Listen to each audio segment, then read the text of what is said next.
परिणाम सामने आने लगे जिससे पर्यावरण पर इनका प्रभाव पड़ा, जैसे ओजोन परत में छिद्र, ग्रीन हाउस प्रभाव, अम्लीय वर्षा, ग्लोबल वार्मिंग जैसी विकट समस्याएं जब संसार के सामने आई, विश्व के सामने आई, तो पूरा विश्व चिंतित हो उठा कि इस पर्यावरण की समस्याओं का समाधान किस प्रकार से किया जाए।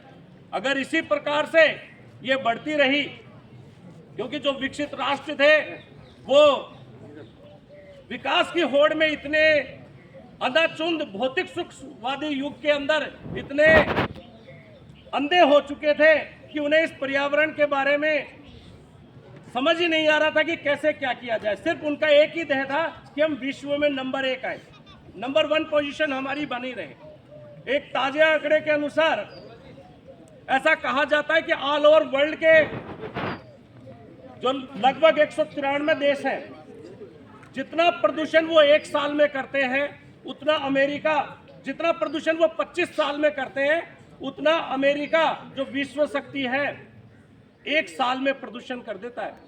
इतनी भयावह समस्या जब हमारे सामने आई तो लगभग 119 देश एकत्रित हुए, संयुक्त राष्ट्र पर्यावरण सम्मेलन उन्होंने निश्चित किया और 1972 में स्टॉकहोम सम्मेलन के नाम से यह जाना गया। और इस दिन सभी देशों ने एकमत होकर हस्ताक्षर किए और वह दिन जो है हम 5 जून के रूप में विश्व पर्यावरण दिवस के रूप में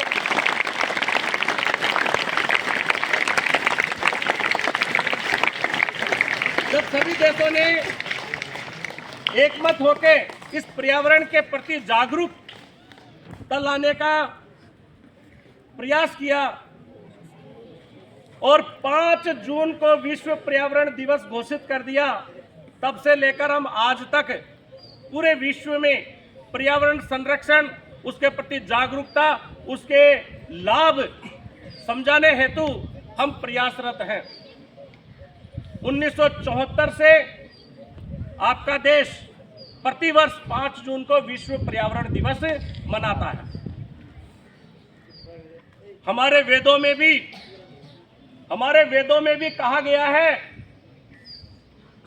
कि 10 कुएं खोद लो, 10 कुएं खोद लो और एक बावड़ी का निर्माण कर दो।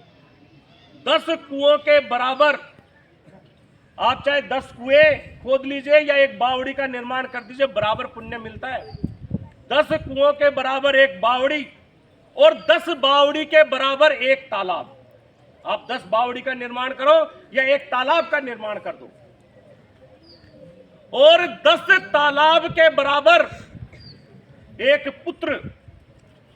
जब हम एक पुत्र को जन्म देते हैं, उसको पालते पोसते हैं, उसके योग्य बनाते हैं, तो वो पुण्य हमें मिल जाता है। जो 10 तालाब हम खोदते हैं वो पुण्य जो हमें मिलता है। अब वृक्ष की महिमा देखिए, 10 पुत्रों के पालने के बराबर आप 10 पुत्रों का पालन पोषण कर दीजिए और एक वृक्ष लगा दीजिए।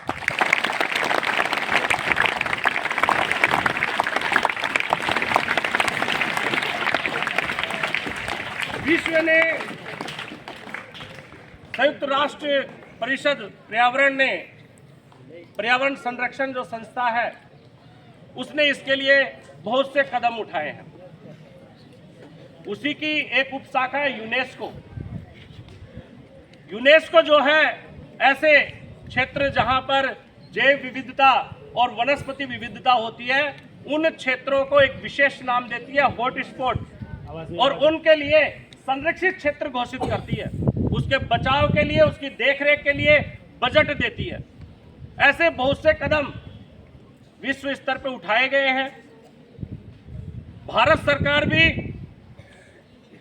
वृक्षों के पालन पोषण, उनके संरक्षण के लिए बहुत से क्षेत्र आरक्षित करती है, बहुत से कदम उठा रही है। आप जैसे नन्हे मुन्ने बच्चों के सिलेबस में पर्यावरण के प्रति आप जागरूक रहें, इसके लिए अध्याय उन्होंने लगाए हैं ताकि आप इन चीजों का महत्व समझें। और इसी कदम में अनिल जी कस्बा जी का ये जन हितैषी संरक्षण संस्था जो है एक भावी कदम है। ये प्रशंसनीय है और हमारा भी कुछ इसके लिए दायित्व बनता है। सभी अध्यापक अपने अपने स्तर पर आप लोगों को जागरूक करने का प्रयास करते हैं। इस सावन मास में हम पिछले 1 माह से आपको लगातार, मेरी पूरी साथी टीम जो है आपको इसके संबंध में बताती है कि अभी सावन मास चल रहा है और ये पौधों के अंकुरित होने का सबसे सफल माह होता है। तो हम पिछले 1-1.5 महीने से लगातार आपको कहते आ रहे हैं कि ज्यादा भी नहीं तो कम से कम 1 पौधा आप अपने घर में, सरकारी स्थानों पर, गली मोहल्लों में लगाना है आपको। और लगाना ही नहीं है, लगाना ही नहीं है, जिस प्रकार से एक दाम्पत्य अपने बच्चे का पालन पोषण करता है, उसे तब तक केयर करता है जब तक वह योग्य न हो जाए। तो हमें उस पौधे को सींचना है, उसका पालन पोषण करना है, उसकी देखरेख करना है तब तक जब तक वह स्वयं सबल न हो जाए। आप आज प्रण लें कि हमें विद्यालय परिषद या बैठे हुए मंच पे आसीन समाज सेवी, उनके द्वारा जो पौधे वितरित किए जा रहे हैं,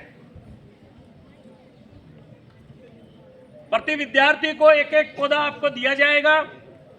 आप उस पौधे को ऐसे स्थान पर लगाएं जहां आप उसकी देखरेख बड़ी आसानी से कर सकें। फिर भी अगर कोई विद्यार्थी पौधे लेने से वंचित रह जाता है तो उसके मन में किसी प्रकार की शंका नहीं होनी चाहिए। आज आपको प्रण करना है कि हमें 1 पौधा हम जिस स्थान पर रहते हैं वहां लगाना है, तो वह स्वयं 1 पौधा लाकर लगाएगा और उसकी देखरेख करेगा।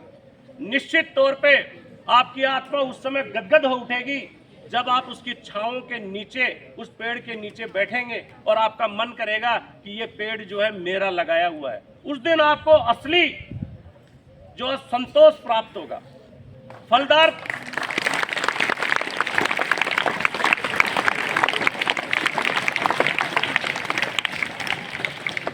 वृक्ष आप लगाएंगे, जब उसके मीठे मीठे फल खाएंगे तो आपकी अंतरात्मा बोलेगी कि ये फल जो है मेरे द्वारा लगाया हुआ है। चाहे वह कच्चा ही क्यों ना, उसकी मिठास आपको ऐसे लगेगी। वह कच्चा होगा तो भी आपको उसकी मिठास लगेगी, क्योंकि वह स्वयं आपकी मेहनत के द्वारा लगाया हुआ है।